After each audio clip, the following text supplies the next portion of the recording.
There are 5 steps necessary in order for you to shift your paradigm and to shift your atmosphere, and I'm about to show you how to do it right now. Step number 1, decide what it is that you want. Decide what you want.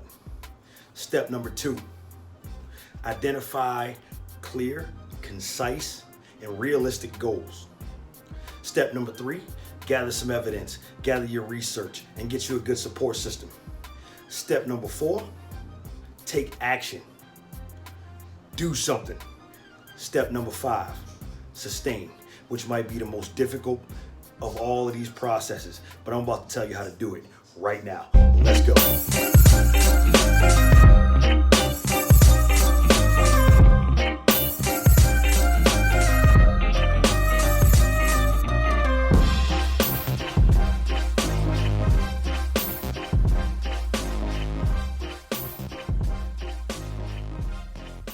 Step number 1, decide. Decide what it is that you want. Maybe it's a better job. Maybe it's a better house. Maybe it's better credit. Maybe it's a new car. Maybe it's a better career, to do more, whatever.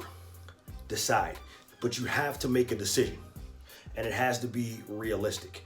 I wouldn't not recommend getting into something that is impossible. If I decide I want to jump off the roof and fly tomorrow, that's obviously going to be impossible, and that sets yourself up for failure.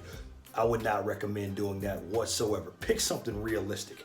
Hey, I want 800 credit score by the middle of next year. Hey, I want to make 6 figures by 2 years from now. Hey, I want to get this degree. I want to finish college. I want to be a better parent. Make something realistic. Define what it is and write it down. Make sure it's clear and concise. And do it. Do it. Make sure it's something that you're passionate about. There's nothing, no bigger deterrent in life than something that you're not passionate about. So find something that's gonna set your soul on fire, and then spend every waking moment going after that thing. Once you find that definitive thing and you define what it is that you want to change about yourself, the paradigm that you want to shift, decide on it.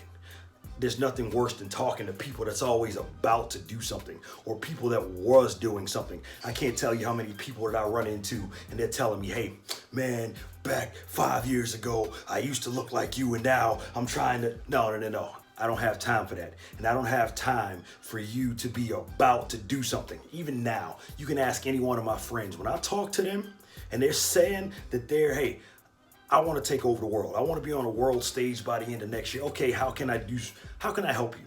How can I help you? But there already has to be action in place for me to help you and support you. Okay, my boy comes to me, hey man, I'm thinking about doing this. Hey man, I'm about to do this. Okay, tell me when you put your action into place. I'm always willing to help people that'll help themselves. But if you're about to do something, you take the first step and I'll meet you there. How's that? Goals, milestones. Identify how you're going to get to where you're going to get. It's easy. You need to set timelines and you need to set clear, definitive goals. For example, I want to finish my college degree. How am I gonna get there? Okay, I'll take 2 classes this semester, 3 classes this semester, 10 classes. No, 10 classes is not realistic, right? But I'll take 1 class this semester, 2 classes next semester, 2 classes the semester following, transfer some credits, whatever you're gonna have to do. Or let's say you want a 6-figure job. Okay, well, what's it gonna take for me to get this 6-figure job? How long have I been at this job? Do I know this job? Am I functional in this job? Figure out what it's going to take to get you where you need to be, and do it. Set yourself on a timeline. Hey, I want a better credit score by August. I want a better credit score by the end of December. Okay, what do I need to do? Okay, by July, I'm gonna settle up all my debt. By August, I'm gonna have this better credit score, right? If I want it to be, if I'm at a 600 right now, if I want it to be an 800 by the end of December, okay, July, I'm paying past debt.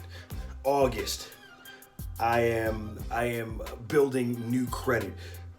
September, October time frame, I've shown 6 months of good credit history and payment. So now by December, when it comes time along, I need to be where I am. Set realistic goals. But a part of that is calculating adversity. I'm not gonna sit here and tell you that adversity is not a part of your goals or not a part of your program.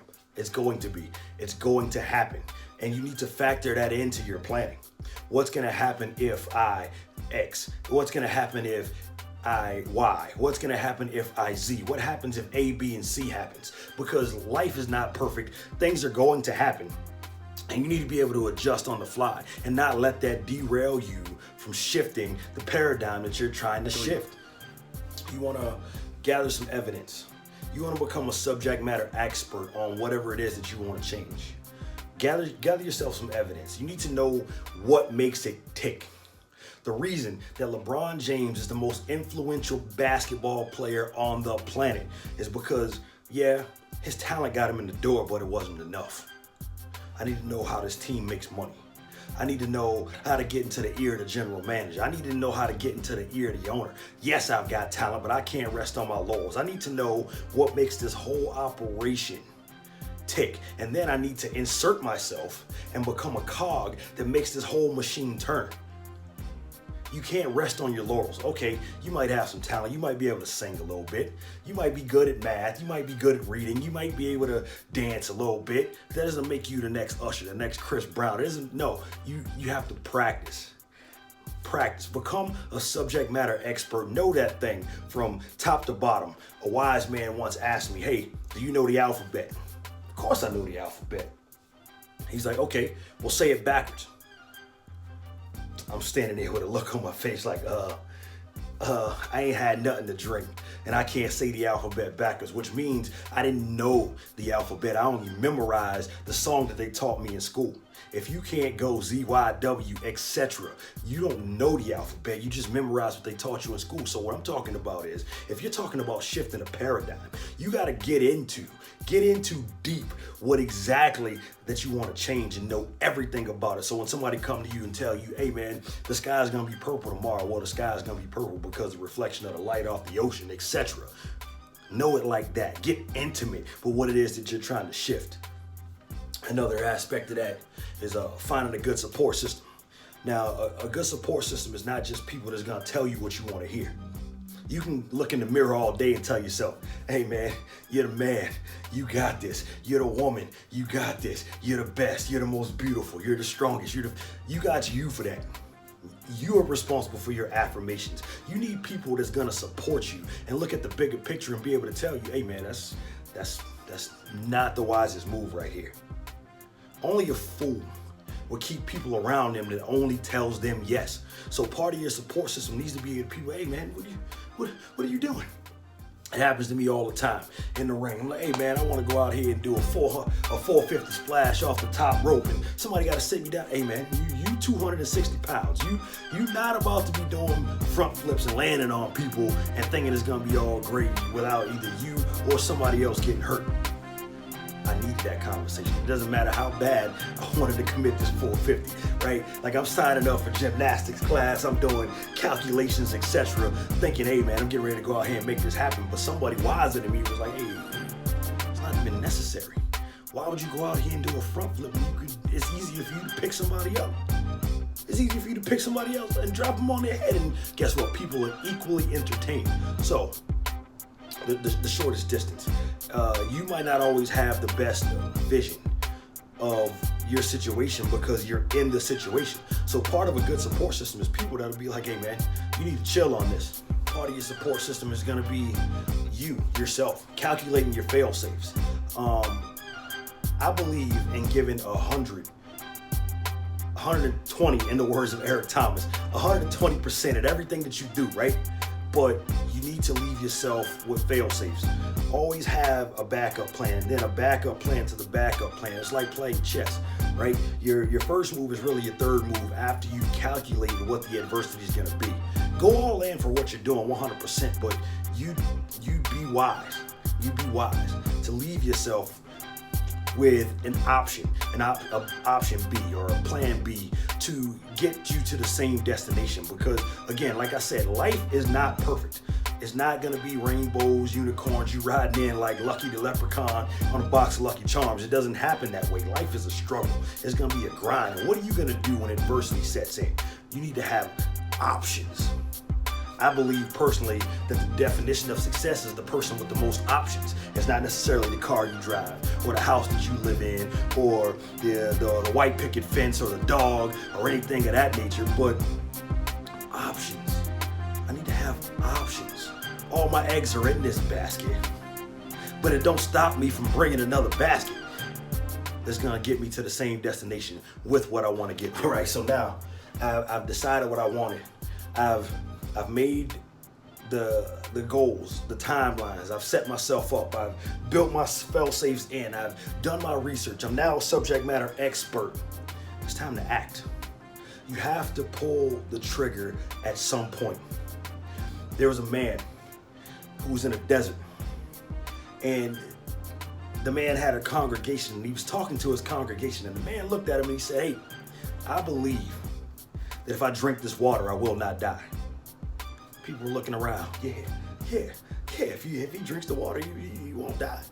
The man was like, no. I believe that if I drink this water, I will not die. And the people were like, yeah. A little more fired up the second time around. The man was like, I believe, with all the conviction that he had, that if I drink this water, I will not die. The people were like, yeah. 2 seconds later, the man fell over and died. Moral of the story: having a plan with no action is just that. It's just a wish. Having a goal with no plan on how to get there is just a wish. So now it's time to act. You have to pull the trigger. It's time. It's time to pull the trigger. You've identified what you wanted to change, and you have everything. All your ducks are in a row. Execute. It's time to execute. I believe that it's okay and it's healthy to have a fear of the unknown, to be hesitant because you don't know what the outcome is. And you're gonna put all your eggs in this basket, but don't doubt yourself. Once you've lined everything up, there's no time for doubt. You have to pull the trigger with no doubt. You either will get it on or you won't get it on. And it's time to shift this paradigm. You've been dealing with this for how long? Which is the reason that we're having this conversation in the first place, right? So now it's time to shift this paradigm. You have to act. A lot of people will tell you that they'll act, they'll get their lick, they'll change something, but you can't put band-aids over bullet holes. In other words, what's gonna be the most sustainable course of action? Because after you act, you've done all of this work, all of this research. How am I gonna get it to sustain? What good is change without sustainment? You can't change a paradigm without sustainment. So now it's gonna require you and your support system, because hey, I'm on a weight loss journey. Hey, I wanna lose 40 or 50 pounds. Okay, I can crash, I can go get liposuction, I can get a tummy tuck. What? No, that's not sustainable results. If I shifted the paradigm, it's gonna be up to me to be disciplined enough to maintain the actions that got me to where I want, and then figure out how to sustain this. I have to sustain. And that becomes part of a lifestyle. Sustainment is part of a lifestyle. Every morning, I'm waking up, I'm doing the same thing.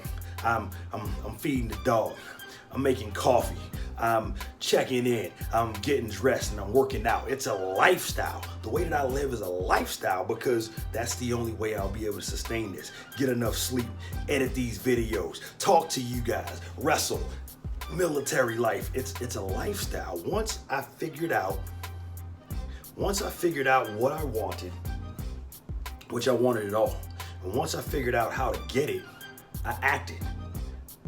But none of it means anything if I can't sustain it. What happens when you can't sustain it? Then you're right back at square one. And then at that point, you have to ask yourself, did you really shift the paradigm? Nah, you didn't. You didn't. You just got a quick hit of what you wanted. You got a taste of success, and oftentimes that's more disappointing than actually changing your lifestyle. It's gonna be difficult. It's gonna be rough. It's gonna be tough. There's gonna be some pressurized moments. There's gonna be some pain and some suffering and some sacrifice involved, but you got this. You got this. And I got you. Keep coming back to this channel. Thank you for tuning in from Thoughts from the Two.